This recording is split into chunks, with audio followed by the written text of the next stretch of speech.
এরা আর খাবারের জন্য আজকে রান্নাঘরে যায়নি, এরা সরাসরি চলে আসছে কোথায় জানেন, আমার বেলকনিতে এই ঘাসটা খাওয়ার জন্য। এই দেখুন কত সুন্দর, কুটি খাও ময়না খাও, কুটি কুটি করে খাচ্ছে। এই দেখুন হ্যান্ডসামও খাচ্ছে, টাইসনও চলে আসছে। আর হ্যান্ডসামকে একটা জামা পরিয়ে দিয়েছিলাম, ও একটু ঠান্ডা লেগেছে কিন্তু জামাটা নেমে গেছে। টাইসন পিছন থেকে জামাটা টানাটানি করছে। এখন হ্যান্ডসাম আর টাইসনের মধ্যে লেগে যাবে মারামারি। দেখুন ও ঘাস খাওয়াটা টাইসন বন্ধ করে দিল। এই হলো টাইসনের সমস্যা। খাও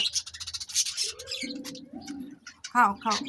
এই দেখুন টাইসন এক জায়গায় বসে আছে মিষ্টি রোদে, আর ওরা ঘাস খাচ্ছে, দেখেছেন কত সুন্দর। এই দেখুন এটা হলো আজকের সকাল।